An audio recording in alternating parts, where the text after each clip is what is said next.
Hey hi hello friends, good morning. ఎలా ఉన్నారు? నేను మీ వినోద్. మళ్ళీ ఒక ట్రెండింగ్ టాపిక్తో మళ్ళీ వచ్చేసాను మీ ముందుకి. లెట్స్ స్టార్ట్ వీడియో స్టార్ట్ చేసే ముందు ఒక చిన్న రిక్వెస్ట్ అండి, లైక్ మాత్రం షురుగా కొట్టి మన ఛానల్ మాత్రం సపోర్ట్ చేయాలని చెప్పి నేను కోరుకుంటున్నాను. ఇప్పుడు బాగా ట్రెండ్ అవుతున్న టాపిక్ ఏంటంటే ఆడవాళ్ళ డ్రెస్ సెన్స్ గురించి మాట్లాడుతూ ఉన్నారు. వాళ్ళు డ్రెస్సింగ్ వేసుకునేటప్పుడు ఇట్లాంటి డ్రెస్సులు వేసుకోవాలని చెప్పి డిసైడ్ చేసే వాళ్ళు మనము ఎవరము అని మనం గుర్తుపెట్టుకోవాలి మన మైండ్లో. ఎస్పెషల్లీ చెప్పాలంటే ఒక పర్టికులర్ హీరో గురించి శివాజీ గారు మాట్లాడిన మాటలు మాత్రం 100% తప్పని నేతే నా పాయింట్ ఆఫ్ వ్యూ మాట్లాడడానికి నేను ట్రై చేస్తాను. Okay, let's start video. Friends, actually ఏంటంటే ఎప్పుడన్నా ఏదైనా పర్టికులర్ ఈవెంట్ జరిగినప్పుడు మ్యాక్సిమం ఇప్పుడు ఉన్న జనరేషన్ అమ్మాయిలు ఏం చేస్తున్నారంటే యాంకర్స్ కానీ హీరోయిన్స్ కానీ వాళ్ళు వేసుకునే డ్రెస్సులు కొంచెం వల్గర్గానే ఉన్నాయి. అదైతే 100% షూర్, అది నేను కాదనట్లేదు. కానీ ఏంటంటే అది వాళ్ళు ఆ పర్టికులర్ ప్రోగ్రామ్ కండక్ట్ చేసే వాళ్ళు చెప్తారో వీళ్ళకి తెలియదు, కానీ వీళ్ళని పర్సనల్గా ఎక్స్పోజ్ చేయడానికి అంటే యాక్చువల్లీ ఎక్స్ప్లోజర్ గురించి వీళ్ళు అలా డ్రెస్సింగ్ సెన్స్ వేసుకొని వస్తున్నారో మాకు తెలియట్లేదు. కానీ అన్ఫార్చునేట్లీ ఇప్పుడు ఏమైందంటే వీళ్ళు రావడంలో పబ్లిక్లో న్యూసెన్స్ జరుగుతూ ఉంది. ఎందుకు జరుగుతుంది మీకు తెలుసు కదా. ఎందుకంటే చాలామందికి ఇప్పుడు మన యంగ్స్టర్స్లో చాలామంది మగపిల్ల వాళ్ళకి పెళ్ళిళ్ళు కాకపోతే బాగా కరువుతో కొట్టుమిట్టాడు చచ్చిపోతూ ఉన్నారు. నాకు ఎందుకు అర్థం కావట్లేదు. అదొక పెద్ద డ్రాబ్యాక్ మన సొసైటీలో ఇప్పుడున్న పరిస్థితిలో.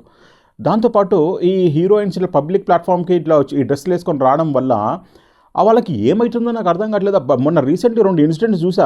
అది రియల్లీ చాలా ఒక మన దాని ఏమంటారంటే జుగుసాకరం అంటారు చూడండి, జుగుసాకరమైన సిచ్యువేషన్ని క్రియేట్ చేస్తూ ఉన్నారు. యాక్చువల్లీ ఆ అమ్మాయి, ఆ హీరోయిన్, నా పేరు నేను చెప్పదలుచుకోలేదు. యాక్చువల్లీ ఆమె ఎట్లా ఫీల్ అయి ఉండొచ్చు? అరే ఒకటేసారి ఇంతమంది ఇట్లా గుంపుగా గూడడము, ఎక్కడ పడితే అక్కడ టచ్ చేయడము, దట్ ఈస్ రియల్లీ హారబుల్. అది actually right, that is not at all acceptable. ఆమె డ్రెస్ సెన్స్ బాగాలేదని చెప్పేసి మనం ఇష్టం ఉన్నట్టు మాట్లాడిస్తామా, ఇష్టం ఉన్నట్టు చేసేస్తామా? అది మన సొసైటీకి కల్చర్ కాదు కదబ్బా. మనం ఎందుకు ఇంత అగడుతో కొట్టుకో చచ్చిపోతున్నామో నాకైతే ఇప్పటికి కూడా అర్థం కావట్లా. వాళ్ళు అట్లా డ్రెస్ వేసుకోవడం తప్పు కదా అని చెప్పేసి కొంతమంది సో కాల్డ్ సోషల్ యాక్టివిస్టులు అని చెప్పొచ్చు, లేకుంటే సమ్ విమెన్ ఫైటర్స్ అని చెప్పేసి అనొచ్చు. అంటే ఆ విమెన్ సపోర్ట్ చేస్తూ మీరు మాట్లాడరా? అంటే ఆమెను ఆబ్జెక్టిఫై చేసి మీరే మాట్లాడేస్తారన్నమాట. అట్లాంటి డ్రెస్లు వేసుకోవడం తప్పు కాబట్టి అట్లా అన్నాడు అని చెప్పేసి అంటారా? ఒక ఉమెన్ని మనము ఆబ్జెక్టిఫై చేసి మాట్లాడడమే ఒక పెద్ద తప్పు. 100% షూర్. ఆయన చెప్పిన మాటల్లో కరెక్టే, నేను కాదనట్లే. ఎందుకంటే పబ్లిక్ ప్లాట్ఫామ్కి వచ్చినప్పుడు ఒక డ్రెస్ సెన్స్ అనేది ఉండాలా, డీసెన్సీ అనేది మెయింటైన్ చేయాలి. మన కల్చర్ని మనం చూపించుకోవాలంటే, ఎక్స్పోర్ట్ చేయాలంటే కంపల్సరీ మనము కొంచెమైనా కట్టేసి టువర్డ్స్ ద డ్రెస్సింగ్ సెన్స్ మనం మాట్లాడితే బాగుంటుంది.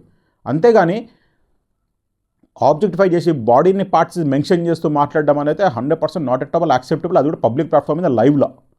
ఇంకా దాంతోపాటు స్టేజ్ పైన ఉన్న వాళ్ళు నవ్వడము, క్లాప్స్ కొట్టడము, ఈ ఫిలిం ఇండస్ట్రీ వాళ్ళు అంతా ఎట్లయిపోయినారంటే అబ్బా వాళ్ళ ఇష్టం వచ్చినట్టు ఏది పడితే అది మాట్లాడితే నడుస్తుంది అనేసి డిసైడ్ అయిపోయి వల్గర్గా క్రియేట్ చేస్తున్నారు. ఒక ముసలి హీరో కూడా ఉన్నాడు. ఆ ముసలి హీరో మాత్రం ఆ చెప్పిన డైలాగు అయితే దేవుడా తలుచుకుంటే నాకైతే రోమాలు నెక్కబడుచుకుంటున్నాయి. ఇంత దరిద్రంగా మాట్లాడగలుగుతాడా అని చెప్పేసి. అంటే వాళ్ళు యాక్చువల్లీ వాళ్ళ ఇంటర్నల్ ఫీలింగ్స్ అనేది బయట తీసుకొస్తూ ఉంటారు. ఆ ముసలి హీరో ఎవడా కమెంట్లో మాత్రం డెఫినెట్లీ పెట్టండి. మీకు తెలుసుంటే తెలుసుంటుంది అనుకోండి, పెట్టండి చూద్దాం ఏ హీరో గురించి నేను అంటున్నానో, మీరే హీరో గురించి అనుకుంటున్నారో ఆ సేమ్ వేవ్ లెంత్ మ్యాచ్ అవుతుందా లేదా అని చెప్పేసి చూద్దాం. ప్రతి ఒక్క సొసైటీలో డ్రెస్సింగ్ అనేది కామన్. ట్రెండింగ్ బట్టి మనం చేంజ్ అవుతూ ఉండాలా. మన కల్చర్ని మనము చూపిస్తూనే, కల్చర్ అనేది మన బ్లడ్ స్ట్రీమ్లోనే ఉంటుందబ్బా. అట్లా అని చెప్పేసి మనము పాతకాలంలో ఉండిపోవాలని చెప్పేసి ఉండాలని ఉండదు కదా, మనం చేంజ్ అవుతుండాలి కదా. ఇప్పుడు వేరే డిఫరెంట్ కంట్రీస్ ఉన్నాయి. నేను ఇక్కడ చూస్తా కదా, వీళ్ళు క్లైమేట్ని బట్టి డ్రెస్సులు వేసుకుంటూ ఉంటారు. క్లైమేట్ని బట్టి అంటే డిపెండింగ్ ఆన్ ద క్లైమేట్. అంటే ఇప్పుడు సమ్మర్ సీజన్లో అనుకోండి, చిన్న షార్ట్స్ వేసుకుంటారు, టీషర్ట్స్ వేసుకుంటారు, లైట్ ట్రాన్స్పరెంట్ టీషర్ట్స్ వేసుకుంటారు. వింటర్ సీజన్ అనుకోండి, fully covered dress like this, ఇంత దొడ్డు కోట్లు వేసుకుంటారు, ఇదంతా చలి తట్టుకోవడానికి. సో అది వేసుకుంటే బాగానే ఉంటుంది. అంతేగాని ఇప్పుడు మనం ఏదైనా షోకి వెళ్ళాం అనుకోండి, షోకి వెళ్ళినప్పుడు యాక్చువల్లీ ఎస్పెషల్లీ ఇప్పుడు కొంతమంది హీరోయిన్ల గురించి నేను చెప్తాను పర్టికులర్గా. ఏదైనా షోరూమ్ ఓపెనింగ్ అన్నప్పుడు వెళ్ళినప్పుడు కొంచెం డీసెన్సీ మెయింటైన్ చేయాలి. అది అయితే 100% షూర్. అది ఎందుకంటే వెళ్ళినప్పుడు పబ్లిక్ వస్తారన్న వాళ్ళకి తెలుసు, వచ్చే వాళ్ళు కూడా ఎవడో బాగా చదువుకున్న, జాబ్ చేస్తున్నా కానీ బిజినెస్ చేస్తున్న వెల్ ఎడ్యుకేటెడ్ పీపుల్ అయితే వస్తారని చెప్పి అయితే 100% షూర్ ఉండదు అక్కడ. ఎందుకంటే వాడు రాడు, వాడికి టైం ఉండదు దాని గురించి. రాని వాళ్ళు అంటే వచ్చేవాళ్ళు ఎవరు ఉంటారంటే అన్పడిగాడు, వాడికి ఎటువంటి పని పాట లేదు, ఈ పిచ్చి ఈవెంట్లని అటెండ్ చేయడానికే వస్తుండొచ్చేమో నాకు తెలిసి, లేదా టైంపాస్కి వస్తుండొచ్చేమో నాకు తెలిసి. ఆ హీరోయిన్ని చూద్దామని చెప్పి ఇంటెన్షన్తో వస్తుండొచ్చు. ఎందుకంటే వాడికి ఆల్రెడీ పెళ్ళి కాదు, కరువుతో కొట్టి మిట్టాడుతూ ఉన్నాడు. అరే దగ్గర నుంచి చూస్తే చాలరా బాబు, నా జీవితం ధన్యమైపోతుంది అని చెప్పేసి ఆ గుంపులో ఫస్ట్ ఆఫ్ ఆల్ నాకు ఆ సినిమా దాంట్లో సినిమా థియేటర్లో పోయి లైన్లో నిలబడి టికెట్లు తీసుకుంటే వాళ్ళని చూస్తే నాకైతే జాలి అనిపిస్తుందో నాకైతే తెలియదు. అభిమానం అని చెప్పి ఒక మాట, ఒక ముసుగులో, అభిమానం అనే ముసుగులో వాడు ఒళ్ళును హూనం చేసుకుంటే ఆ లైన్లో నిలబడి పొయ్యి తీసుకుంటాడు. సేమ్ అట్లా ఈ మాల్ ఓపెనింగ్ అప్పుడు కూడా జరుగుతూ ఉంది సిచ్యువేషన్. ఈ హీరోయిన్లు కానీ హీరోలు కానీ అంత పెద్ద పెద్ద బాడీ గార్డులను పెట్టుకొని సరౌండింగ్లో రావడానికి కారణం ఏంటంటే ఇట్లాంటి కరువుతో కొట్టుమిట్టాడుతున్న జనాల గురించే కదా. వాళ్ళు ఏం చేస్తారో అర్థం కాదు. ఫస్ట్ ఆఫ్ ఆల్ వాడు గంజాయి మత్తులు ఉంటాడో ఏ మత్తులు ఉంటాడో తెలియదు, కానీ వచ్చి పడి పిసికేస్తే చంపేస్తే ఎట్లా? ఈ అమ్మ జీవితం మనుషులు రా, వాళ్ళు కూడా మనుషులే. సెలబ్రిటీలు అయితే ఏముంది చెప్పు, నాకు అర్థం కాదు. సెలబ్రిటీలు అయితే ఏముంది చెప్పు, నువ్వు పోయి ఒకసారి టచ్ చేయక నీ జీవితం ధన్యమైపోతుందా? నీ జీవితం ధన్యమైపోయినట్టు, నువ్వు జీవితంలో ఏదో గొప్పగా అటెండ్ చేసేసినట్టు, అచీవ్ చేసినట్టు ఫీల్ అయిపోతున్నాడు. ఆ గ్రూప్ గ్యాదరింగ్లో పోయి ఆ హీరోయిన్ చూడక నీకు సాటిస్ఫాక్షన్ ఏమొస్తుందా అంతగానో? వాళ్ళు కూడా ఆడవాళ్ళే కదా, మన ఇంట్లో ఉన్న ఆడవాళ్ళే, వాళ్ళు కూడా ఆడవాళ్ళే, కొంచెమైనా రెస్పెక్ట్ ఇవ్వాలి కదా. అదొక పార్ట్.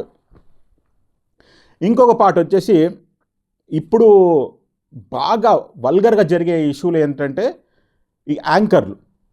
ఈ ఎస్పెషల్లీ యాంకర్ల గురించి మాట్లాడాలంటే ఫస్ట్ ఆఫ్ ఆల్ మనము ఒక పర్టికులర్ కొన్ని ఎపిసోడ్స్ చూడాలి. ఎపిసోడ్స్ కాదు, ఫస్ట్ పర్టికులర్ సీరియల్స్ చూడాలి.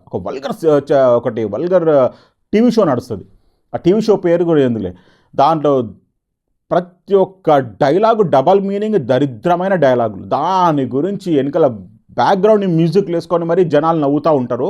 పబ్లిక్ని ఎంత పిచ్చినా గొర్రెలు చేసేసినారంటే ఇదంతా ఒక సేమ్ నార్మల్ అయిపోయింది మన సొసైటీలో. మన సొసైటీలో నార్మల్ అయిపోయింది. అంటే ఒక ఆడవాళ్ళ గురించి మాట్లాడినా నార్మలే, వాళ్ళ హస్బెండ్స్ చీట్ చేస్తూ వీళ్ళు వేరే వాళ్ళని సపోర్ట్ చేస్తున్న మాటలు అవి కూడా నార్మలైజ్ చేసి పడేసినారు మొత్తం. అంత దరిద్రమైన డైలాగ్ కూడా నార్మల్ అయిపోయినాయి. దాంట్లో వేసుకున్న యాంకర్ల డ్రెస్సులు చూస్తే మాత్రం కళ్ళు తిరిగి బయర్లు గమ్మాల్సిందే మనకి.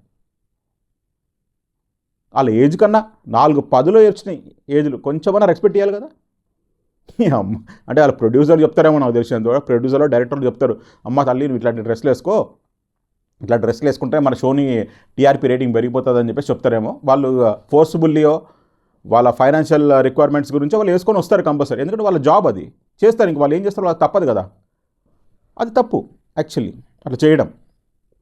ఓకే, సో మన శివాజీ గారు చేసిన తప్ప అంటే ఇది నాకు తెలిసినంత వరకు అయితే చెప్పిన మెసేజ్ 100% ఫర్ షూర్ 100% కరెక్ట్, అది కాదన్ను. కానీ విమెన్ని ఆబ్జెక్టిఫై చేసి మాట్లాడడం మాత్రం 100% నా సైడ్ నుంచి అయితే 100% రాంగ్. అది దాని గురించి జనాలు మాత్రం విపరీతంగా ఆడుకుంటూ ఉన్నారు. కాబట్టి నా పాయింట్ ఆఫ్ వ్యూ నేను చెప్పాలని చెప్పి నేను ట్రై చేస్తున్నా. సో హోప్ఫుల్లీ మీకైతే అర్థమై ఉండొచ్చు, నేనైతే అనుకుంటున్నాను. మీరేమనుకుంటారో మీ అమూల్యమైన కమెంట్ మాత్రం డెఫినెట్లీ వీడియోలో పోస్ట్ చేయండి. మీకు కనుక నేను చెప్పే ఇన్ఫర్మేషన్ కొంచెం నచ్చుతున్నట్టయితే లైక్ మాత్రం ఫర్ షురుగా కొట్టి వెళ్ళండి. ఓకే అండి, by by, have a nice day, జై హింద్.